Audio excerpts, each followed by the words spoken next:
নমস্কার, সকলে কেমন আছেন? আশা করি সকলে ভালোই আছেন। আমার বাড়ির পাশেই এই জঙ্গলটা মানে একটু ঘন বন। এই আবহাওয়া দেখতে, দেখতে চলুন যাই আজকে বাড়িতে কি, কি রান্না করছি আমি দেখে নিই। আমি বাড়িতে গিয়ে এই রান্নাগুলো করেছিলাম। এখানে দেখুন ভাত হয়ে গেছে, ভাত গড় দিয়ে দিয়েছি। আমাদের বাঙালিদের বাংলা ভাষায় বলে ভাত গড় দেয়া। আর এখানে মটর ডাল সেদ্ধ হচ্ছে, আম দিয়ে হবে। আর এখানে উচ্ছে আলু ভাজা কাটা আছে, এখানে ভেন্ডি আলু কাটা আছে, চচ্চড়ি হবে। এখানে কুমড়ো আলু ডাঁটা দিয়ে একটা সবজি হবে। আর এখানে আমের টক হবে, গাছের আমের টক। আমি দেখিয়ে দেবো আমাদের গাছটা কেমন। যে বন জঙ্গল দেখালাম ওর পেছনেই ছিল গাছ, সেটা দেখানো হয়নি ভিডিওতে। অন্য কোনো একটা ভিডিওতে আমি আম গাছটা দেখিয়ে দেবো। দেখো ওই সবজির জন্য আমি একটু আদা বেটে নিচ্ছি। যাই হোক, কে কোথা থেকে ভিডিওটা দেখছেন অবশ্যই কমেন্টের মাধ্যমে জানাবেন। আমি এক হাতে আদা বাটছি, দেখতেই পাচ্ছ তোমরা। আমার কাছে ট্যালেন্ট ট্যালেন্ট না ট্যালেন্ট। এক হাতে আদা বাটছি। আর এখানে তখন ক্যামেরাটা সেটিং করছিলাম। এই ভিডিওটা অনেকটা লং হতে যাচ্ছে, হয়তো সম্ভবত 15-16 মিনিটের ভিডিও হবে। তোমরা ধৈর্য ধরে ভিডিওটা দেখতে পারবে। বাড়ির রান্না একসাথে এতগুলো পদ কিভাবে রান্না করা যায়, এটা কিন্তু একটা সবচেয়ে বড় টেকনিক। এটা আমি দিয়ে দিচ্ছি তেল। এবার আমি টুকটুক করে রান্নাটা সম্পূর্ণ কমপ্লিট করব, তোমরা দেখতে থাকো। পর কোনটার পরে কোনটা রান্না হবে তোমরা দেখতে থাকো। অবশ্যই সম্পূর্ণ রান্নাটা দেখবে, তারপরে একটা কমেন্ট করবে। লাইক কমেন্ট শেয়ার কিন্তু অবশ্যই চাই। যারা ফেসবুক থেকে দেখবেন তারা ফলো করবেন, যারা ইউটিউব থেকে দেখবেন তারা চ্যানেলটি সাবস্ক্রাইব করবেন। আর অবশ্যই কমেন্ট করবেন। আপনাদের এক একটা কমেন্ট আমার এক একটা মাইলস্টোন। আমার ভিডিও দেওয়া অনেকভাবে বন্ধ ছিল, যেহেতু আমি কলকাতায় গেছিলাম ডাক্তার দেখাতে। আর এখানে আমটা আমি সেদ্ধ বসিয়ে দিচ্ছি। হ্যাঁ, বলছিলাম যেটা ডাক্তার দেখাতে গেছিলাম, তার মাঝখানে একদিন মাও শরীর খারাপ করেছিল। মার 2-4 দিন শরীর খারাপ ছিল। ওর মাঝখানে একদিন রান্না করেছিলাম, তো পুরো ভিডিওটা সেদিন একদিনই করেছিলাম। আরো রান্না করেছিলাম, কিন্তু সেদিনগুলো আর ভিডিও করা হয়নি কারণ মার অসুস্থতার জন্য। আর যেদিন এই রান্নাগুলো হচ্ছিল সেদিন মা একটু সুস্থ ছিল, আর সবজিগুলো মাই কেটে দিয়েছিল। দেখুন কড়াই বসিয়ে দিয়ে দিয়েছি শুকনো লঙ্কা সম্বার। এবার আস্তে আস্তে সম্পূর্ণ রান্নাটা কমপ্লিট করব। সম্ভবত আমি প্রথম রান্নাটা ডাল সম্বারই করব সম্ভবত। কি দিয়ে করতেছিলাম আমার মনে নেই, তাই যেটা ভিডিওতে আসবে ওইভাবেই আমি ভয়েসটা দিয়েছিলাম। দিয়ে দিচ্ছি আমি আম সেদ্ধের মধ্যে হালকা একটু লবণ। লবণ না দিলে আমটা ভালো করে সেদ্ধ হয় না। আর দেখো দিয়ে দিয়েছি শুকনো লঙ্কা। শুকনো লঙ্কাটা দেওয়ার পরে আমি তেজপাতা আর একটা মশলা খুঁজছিলাম। তাই জন্য কড়াইটা অনেকক্ষণ ধরে বসানো ছিল আর ক্যামেরাটাও অন ছিল। দিয়ে দিলাম একটু পাঁচফোড়ন। আর আর তেজপাতাটা তো তখন আমি খুঁজছি যে তেজপাতাটা পাচ্ছিলাম কিনা। বাটিতে আসলে মায়ের গোছানো জিনিস তো আমি না ঠিক খুঁজে পাই না। মা এত সুন্দর করে গুছিয়ে রাখে, কোথায় যে রাখে আমি খুঁজেই পাই না। হ্যাঁ, আমি করবো এটা ডাল ফোড়ন। দেখো তেজপাতা দিয়ে দিলাম কয়েকটা জিরা, কাঁচা লঙ্কা। তোমরা এই ডালটাতে কাঁচা লঙ্কা ইউজ করতে পারো। শুকনো লঙ্কা, তেজপাতা, গোটা পাঁচফোড়ন আর তোমরা কাঁচা লঙ্কা ফেলে ইউজ করতে পারো। দিয়ে দিলাম মটর ডাল সেদ্ধ করে রাখা। এটা প্রেসার কুকারে সেদ্ধ করেছিলাম। মটর ডালটা প্রেসার কুকারে সেদ্ধ করলেই ভালো হয়। আর আজকের রান্নাতে একটা ট্রিক্স হচ্ছে, মটর ডালটা তোমরা সাথে সাথে সেদ্ধ করবে না, ওটা কিছুক্ষণ ভিজিয়ে রেখে সেদ্ধ করবে। আর ডালের কাঁটাটা যখন দেবে সেটা ভালো করে দেবে। আর 2-3টে সিটিতে কিন্তু মটর ডাল সেদ্ধ হবে না, মিনিমাম 5টা থেকে 6টা সিটি কিন্তু দিতেই হবে। আর যদি প্রেসার কুকার খুব দামি প্রেসার কুকার হয় তাহলে কমপক্ষে অন্ততপক্ষে 4টে সিটি দেবেই তোমরা, না হলে ডালটা ভালো সেদ্ধ হবে না। দেখো ডালটা ফুটে এসছে, ওদিকে আমটাও সেদ্ধ হয়ে গেছে।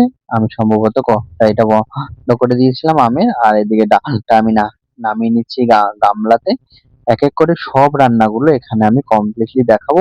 আমি ভেবেছিলাম ভিডিওগুলো আলাদা আলাদা করে করব, কিন্তু না, আলাদা আলাদা করে করলে হবে না। দেখো আমি কড়াই বসিয়ে দিয়েছি। কড়াই বসিয়ে এবার কড়াইটা ধুয়ে দিয়েছিলাম, এবার একটা কাপড় দিয়ে ভালো করে মুছে নিচ্ছি। এবার সম্ভবত আমি সবজির জন্য তেল দিচ্ছি, মানে যেটা পাঁচমিশালি সবজিটা করা হয়েছিল, আলু, কুমড়ো, মিষ্টি আলু আর ডাঁটা দিয়ে। এটাতে কিন্তু পাঁচফোড়ন সম্বার দিয়েছিলাম আর আদা কাঁচা লঙ্কা বাটা দিয়েছিলাম। তোমরা দেখলে তখন আদা থ্যাতো করছিলাম, আদা বাটছিলাম। ও না, এইটাতে দেয়া হয়েছিল শুকনো লঙ্কা, তেজপাতা, রাঁধুনি ফোড়ন, আমার মায়ের কথায়। মা বলল আলু কুমড়ো ডাঁটার তরকারিতে এই ফোড়নটা দিলেই ভালো হবে। আর আমি এরপরে এই তরকারিটা অন্য কোথাও করলেও আমি রাঁধুনি ফোড়নটা দিয়েই করব। হ্যাঁ, সবজিটা কিন্তু সেদিন খুব টেস্ট হয়েছিল। মা বলে না, মায়েদের চুজ করা মশলায় রান্না করলে রান্না সত্যিই খুব ভালো হয়। আমি মাকে মন থেকে ধন্যবাদ দিই। মা এই জিনিসটা আমাকে শিখিয়ে দিয়েছিল একটা নতুন রান্নায়, নতুন ভাবে। আমার কিন্তু সেদিন নতুন একটা অভিজ্ঞতা হয়েছিল এই মশলায় রান্নায়। কারণ আমি এই মশলা দিয়ে কখনো এই সবজিটা রান্না করিনি। পাঁচফোড়ন, জি জি, তেজপাতা। মাকে অসংখ্য ধন্যবাদ এত সুন্দর মশলা, একটা নতুন মশলা দিয়ে আমাকে শিখিয়ে দেওয়ার জন্য। রান্নাটা দিয়ে দিচ্ছি আমি লবণ। এবার সুন্দর করে মশলাটার সাথে লবণটা দিয়ে সবজিটাকে ভালো করে ভেজে নেব। তারপরে এক এক করে সব মশলাগুলো দিয়ে রান্নাটা আমি সম্পূর্ণ কমপ্লিট করব।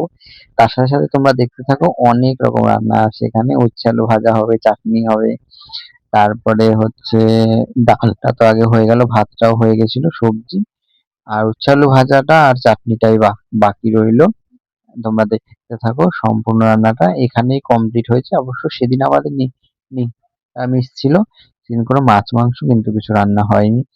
আর যে যে আমটা দিয়ে চাটনি হয়েছিল সেটা আমাদের গাছের আম। আমি আগেই ভিডিওতে বললাম যে গাছের আম গাছটা আমি তোমাদের অন্য কোনো ভিডিওতে অবশ্যই শেয়ার করে দেখাবো। অবশ্য যদি এই ভিডিওতে শেয়ার করতে পারতাম খুব আনন্দ হতো, খুব ভালো লাগতো। দেখো এখানে দিয়ে দিচ্ছি অল্প একটু আদা আর অল্প একটু কাঁচা লঙ্কা বাটা। তোমরা কি কোথা থেকে ভিডিও দেখছো আর কে এই সবজিটাতে কি ফোড়ন দাও অবশ্যই কমেন্টের মাধ্যমে জানাবে। হ্যাঁ, যারা ব্যাচেলার থাকো তারা কিন্তু এই ভিডিওটা ভালো করে দেখতে পারো। যে আমি এখানে 4 জনের মতো রান্না করেছিলাম, 4 থেকে 5 জনের এই সবজিটা রান্না হয়ে গেছিল। অবশ্য আমরা কম খাই ওই জন্য হয়ে গেছিল। আর তোমরা সানরাইজের গুঁড়ো মশলা ইউজ করতে পারো। আমি সব রান্নাতে বেশিরভাগই সানরাইজের গুঁড়ো মশলা ইউজ করি। খুব ভালো, খুব ভালো। মোস্ট ওয়েলকাম সানরাইজ আমার রান্নাটাকে ভালো করে দেওয়ার জন্য। যাই হোক, ও হলুদ গুঁড়ো, জিরের গুঁড়ো, লঙ্কা গুঁড়ো বিশেষ করে তোমরা সানরাইজের ইউজ করতে পারো। আর বাদ বাকি যে মশলাগুলো আছে সেগুলো ইউজ করতে পারো, তাতে কোনো অসুবিধা নেই। দেখো সব মশলা, জিরের গুঁড়ো, লঙ্কার গুঁড়ো, হলুদ গুঁড়ো আমি দিয়ে পুরো রান্নাটা কমপ্লিট করছি।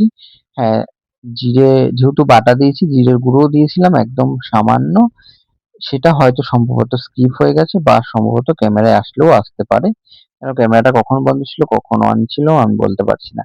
আর এই সবজিটাতে আমি সম্ভবত গরম জলই ইউজ করেছিলাম। হ্যাঁ, এটা আমি গরম জল ইউজ করেছিলাম, কেন ডাল ফোড়নে গরম জল দেওয়া হয়েছিল। আর তার জন্য সবজিটার মধ্যেও আমি গরম জল দিয়েছিলাম।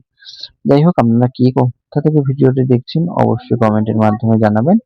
আর এখানে সবজিটা বসিয়ে দিয়েছিলাম, আর এখানে চাটনির জন্য কড়াইটা বসালাম। অনেকেই কালো কড়াইতে রান্না করে ফেসবুকে ভাইরাল হয়েছে। তাই আমার ভাইরাল হওয়ার কোনো জন্য কালো কড়াইতে রান্না করছি নয়, আমার অপশনে এই কড়াইটাই ছিল হাতের কাছে, এই জন্য এই কড়াইটাতেই রান্না হচ্ছে। তোমরা দেখতে থাকো, আশা করি তোমাদের এই রান্নাগুলো দেখলে, মানে আমার ঘরোয়া রান্নাগুলো দেখলে, ঘরোয়া রান্নার টিপস গুলো দেখলে, কায়দাগুলো দেখলে, যারা ব্যাচেলার আছো বা যারা প্রথম রান্না করছো বা যারা অল্প কিছু রান্না করে খেতে চাও বা অল্প রান্না করো, তাদের পক্ষে এই ভিডিওটা অনেকটা হেল্পফুল হবে, অনেকটা তাদের ভালো লাগবে। দিয়ে দিয়েছি আমি শুকনো লঙ্কা ফোড়ন আর কয়েকটা সর্ষে, কয়েক দানা সর্ষে। হ্যাঁ, তবে চাটনিটাতে তোমরা মৌরির গুঁড়ো ইউজ করতে পারো, তবে আমি মৌরির গুঁড়ো ইউজ করিনি। একদম সিম্পলি নরমালি খুব তাড়াতাড়ি রান্নাটা করছিলাম আমি। কারণ আমার খুব তাড়াতাড়ি রান্নাটা কমপ্লিট করতে হয়েছিল, কারণ আমার আরো কাজ ছিল সেদিন। যাই হোক, আমি সেদ্ধ করা আমটা দিয়ে দিলাম এর মধ্যে, ভালো করে এবার দিয়ে নেবো। এর মধ্যেই দিয়ে দেবো হালকা একটু লবণ, হালকা একটু হলুদ। এটাও সম্ভবত স্কিপ হয়ে যেতে পারে, কারণ ক্যামেরাটা মাঝখানে একটু বন্ধ ছিল, না স্কিপ হয়নি। যাক, তোমরা দেখে নাও। দিয়ে দিয়েছি আমি লবণ।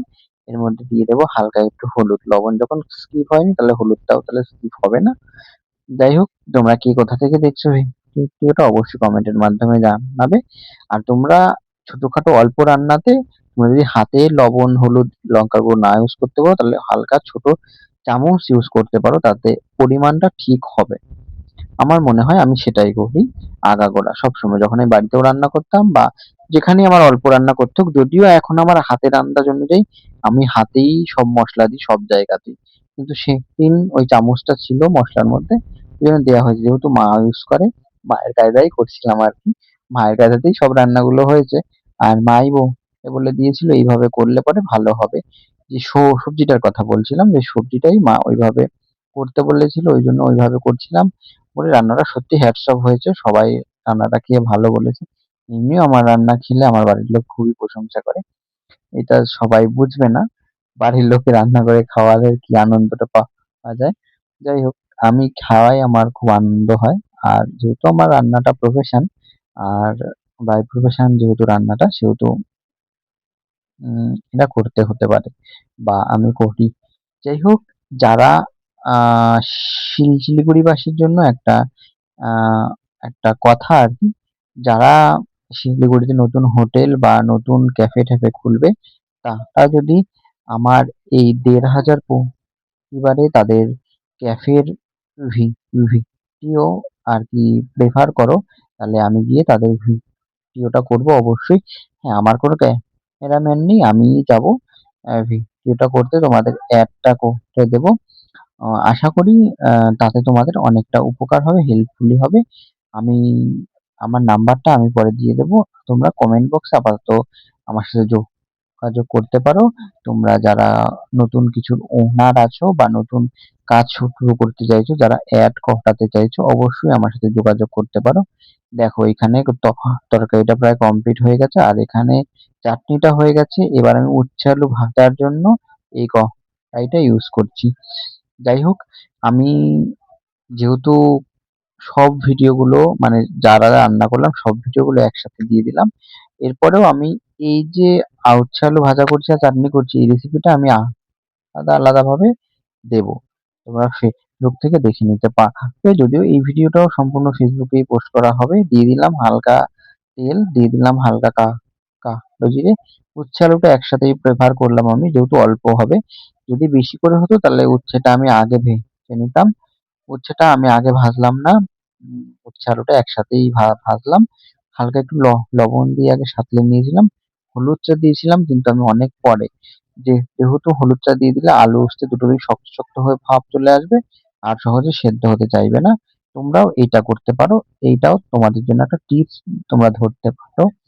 লবণটা দিয়ে মোটামুটি আমি 70% উচ্ছে আলুটা ভেজে নিয়েছিলাম, তারপরে হলুদটা দিয়েছিলাম। আবার তোমরা ভাবতে পারো যে এত পরে হলুদটা দিলে হলুদের গন্ধ আসতে পারে, কিন্তু না, হলুদের গন্ধটা আসবে না। এর নাম উচ্ছে, উচ্ছে সব গন্ধ টেনে নেবে। ওর যে তিতকুটে গন্ধটা ওটাই থাকবে সম্ভবত, ওটাই থাকে বেসিক্যালি, কেন উচ্ছে এরকম ভাবে ভাজলে সম্পূর্ণ গন্ধটা যায় না। যাই হোক, আমার রান্নাঘরটা অন্ধকার থাকার কারণে হয়তো তোমরা ভালোভাবে বুঝতে পারছো না যে উচ্ছে আলুটা 70% ভাজা হয়ে গেছে। হ্যাঁ, উচ্ছেটা হালকা একটু সবুজ ভাব থাকবে, কেন সবুজ সবজি একদম পুড়িয়ে লাল করে ভেজে খাওয়াটা স্বাস্থ্যের জন্য ঠিক নয়। যাই হোক, তোমরা দেখতে থাকো সম্পূর্ণ রান্নাটা, আশা করি তোমাদের ভালো লাগবে। দেখো রান্না কমপ্লিট হয়ে গেছে। এখানে ভাতের সাথে আমার প্রিয় একটা সেদ্ধ ছিল, এটাকে পরে মেখে খাওয়া হয়েছে। যাই হোক, এখানে ছিল ভেন্ডি সেদ্ধ, আর এখানে ভাতটা আমি হাঁড়ি থেকে নামিয়ে রেখেছিলাম, সেটাই তো আমাদের দেখিয়ে দিলাম। সম্ভবত ক্যামেরাটা তখন একটু ব্লার টাইপ ছিল, তাই জন্য এটা ব্লার টাইপ এসছে। আর এখানে দেখো সবজি আছে, আর সবজিটা ফুটছিল, যে সবজিটা আমার নতুন মশলা হিসাবে রান্না করা হয়েছে সেটা। আর এখানে আছে ডাল, ডালে আমি কয়েকটা ডাটা দিয়েছিলাম তরকারি থেকে তুলে, মানে তরকারি রান্নার পরে না, আগেই উঠিয়ে রেখেছিলাম তারপরে দিয়েছিলাম। সেটা স্কিপ হয়ে গেছে, সেটা তোমাদের দেখানো যায়নি। যাই হোক, কি গো, কোথা থেকে দেখছো আমার বাড়ির রান্না, ছোট্ট একটু রান্না। আমি 2-3 দিন রান্না করেছিলাম, কিন্তু সম্পূর্ণ ভিডিওটা দেওয়া হয়নি। আর এখানে উচ্ছে আলু ভাজা। হ্যাঁ, তবে এখানে একটা রেসিপি স্কিপ হয়ে গেছে, আমি এতক্ষণে দেখলাম। এটা ভেন্ডি আলু, যেটা সর্ষে দিয়ে বানিয়েছিলাম। যাই হোক, এই রেসিপিটা আমি অন্য এক সময় আমার প্রোফাইলে শেয়ার করবো, তোমরা দেখে নিও। এই যে ভেন্ডি আলু সর্ষে দিয়ে করেছিলাম, এই রেসিপিটাও আমি পরে শেয়ার করে দেবো, তোমরা দেখে নিও। আর কে কোথা থেকে ভিডিওটি দেখছো অবশ্যই কমেন্টের মাধ্যমে জানাবে। লাইক কমেন্ট শেয়ার কিন্তু অবশ্যই চাই। আর এই দেখো চাটনি, সেদিনকার রান্না খুব ভালো হয়েছিল, সবাই খেয়ে ভালো বলেছিল। তা তো আর তোমাদের বলতে পারছি না, তাই এই অবধি বললাম। দেখো আবার রিটার্নে আমি ভিডিওটা করেছিলাম, দেখো সব রান্নাগুলো একসাথে, বা তোমরা ভালো করে দেখে নাও। যেহেতু ওটা ব্লার হয়ে গেছিল, আমি আরেকটা ভিডিও ওভাবে দিয়ে দিচ্ছি। আর লাস্টে ভেন্ডি আলুর চচ্চড়িটা যুক্ত দিলাম আমি। দেখো ভেন্ডিটাকে ভালো করে ফ্রাই করে নিয়েছি। তবে তোমরা কিন্তু ভেন্ডিটা আগে থাকতে ধুয়ে নেবে।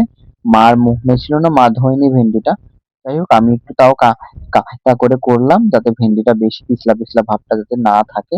লবণ হলুদ একটু বেশি করে দিয়ে ভেজে নিলেই আর পিছলা পিছলা ভাবটা থাকে না। আর যেহেতু বাকি রান্না অল্প রান্না, এখানে এই সবজিটা বেশি জনের না, 3 জনের মতো সবজি। অবশ্য আমি যেহেতু ভালো খাই, আমি অনেকটাই খেয়ে নিয়েছিলাম। একজন ভাগে পায়নি, একজনের ভাগে কম হয়েছিল। দেখো সাতলিয়ে নিয়ে ভালো করে জল দিয়ে তার সাথে সর্ষে